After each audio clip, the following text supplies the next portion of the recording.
Mapagpalang araw po sa lahat-lahat. Ito po ngayon, meron tayong bao lang po, pendant, nyug na apat ang mata. Alam nyo ba, kapag meron kayong apat na mata ay napakaswerte yan sa negosyo. Maging pangkalahatan din po. Ulit po, hindi po ako nasasawa na sabihin na respeto po sa kapwa nating mga antingero, respeto sa kapwa nating mga gamot, respeto sa lahat po ng mga vloggers, respeto sa lahat ng mga maestro. Kaya ko yan sinasabi na respeto kasi ang katwiran ko dito, hindi po ako nag-vlog o nagawa ng content ito para po makig-away sa mga tao.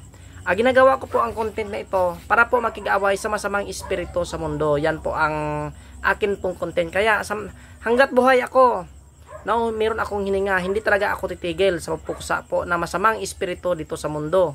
Yung mga evil spirits po, kaya po nanggagamot tayo. Kaya itong mga gamit na yan, yan po ang mga panangga po natin sa masamang espiritu, sa engkanto, yan, o sa demonyo. Kaya gumagawa po ng gamit si Kabiboy para makatulong kayo sa akin at makatulong din po ako sa inyo. Example po, kukulamin kayo, babarangin kayo. Pag mayroon kang panangga na yan, ay hindi talaga tatalab sa iyo ang anumang klaseng kulam, barang, uplapag, hangin o tigal po. Kaya gumagawa po tayo ng gamit.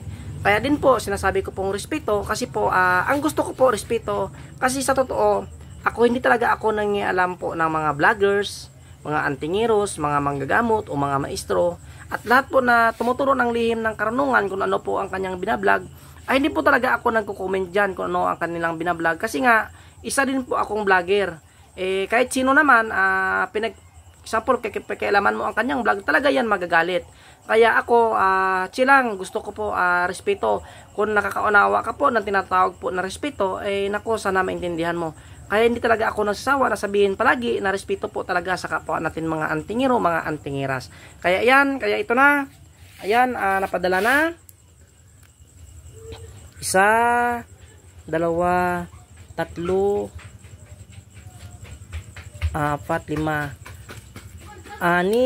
7, 8. 8 pong resibo ng GNT.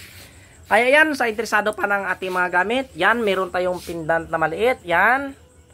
Sa interesado, meron tayong medyo malaki, yan, apat na mata, napakaganda talaga yan sa negosyo. Alam nyo ba, pag meron kang gamit na nakuha sa akin, kahit kidlat, walang tatama sa inyong bahay. Akalain nyo ha, kahit maging kidlat man daw, sabi po sa libreta, doon, sabi po sa banal na sulat na yon, pag meron kang gamit ng galing sa akin, kahit kidlat, walang tatama sa inyong bahay. Kaya yan, ang gamit na yan, example po, kaya itong gamit ito pangkalatan, hindi po purpose na nagkuha ka ng gamit sa akin ay ipagmamayabang mo. Kumuha ka ng gamit, sakaling kitilin ang iyong buhay, ay babarilin ka, meron kang panangga sa katawan.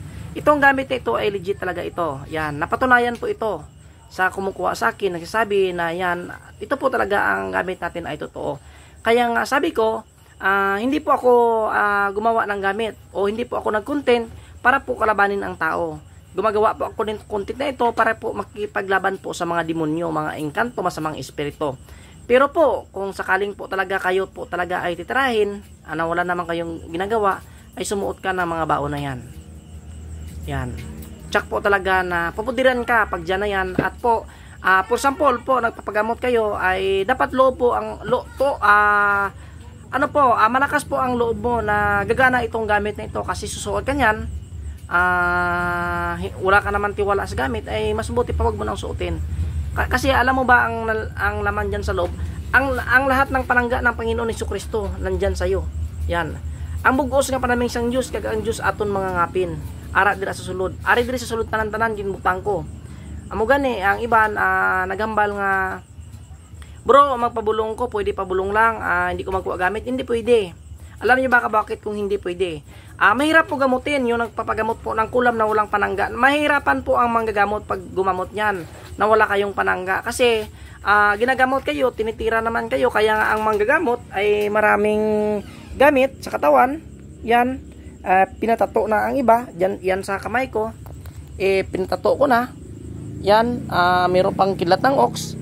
Kasi nga, pag mahina kasi na manggagamot, ang sakit po ng pasyente, kahit sinong tanungin nyo dyan, postaan, kahit sinong tanungin, Marami po talaga ang manggagamot na nababalikan po ang sakit po ng pasyente ay pumupunta po sa manggagamot. Marami pong tumawag sa akin, Kabiboy, bakit po ako ang ginamot ko po, bakit pumunta sa akin? Kasi nga bro, sis, mahina ang iyong poder, mahina ang iyong panangga, kaya nga ang gamit, ang sakit ay bumabalik po sa manggagamot. Naranasan ko na yan noon. In 11 years po ako nagrabe, 11 years po ako nagkasakit, 3 years po ako nagrabe ng dahil sa spiritual na ito. Kaya nga sabi ko noon sa Panginoon, sabi ko titigil ako sa panggagamot ko. Pero hindi, lumaban talaga ako. Umaral ako, nag-aral ako ng lihim ng karunungan, pinalawa ko yung aking kalaman. Sa totoo, hindi po ako matalino. Oo. Pero dahil sa pag-aaral, yun sa bandang huli ay nakuha ko din ang tamang pong proseso po ng panggagamot at yung pagbabasa po ng mga Latin. Yun, kaya nakilala tayo sa social media, Luzon, Visayas, Mindanao at maging sa Pilipinas po ng bansa. Ulit, sa interesado, yan, mga ating mga gamit, screenshot, pasa sa akin, tanongin nyo kung magkano, yan. Yan po ang ating mga gamit, yan. Meron tayong mga tamilok, haring bakal, yun, yan. Yan. At ulit, hindi po talaga ako nagsawa na sabihin, respeto po talaga ulit sa kapwa natin mga antingero, mga antingeras, shout out sa Pilipinas at saka sa labas ng bansa. Yan sa interesado ng ating gamit. Kaya ulit, maraming salamat sa nag-share at nag-subscribe po sa aking YouTube. Yun ang sabi po na bro, nakasubscribe na ako. Maraming salamat talaga.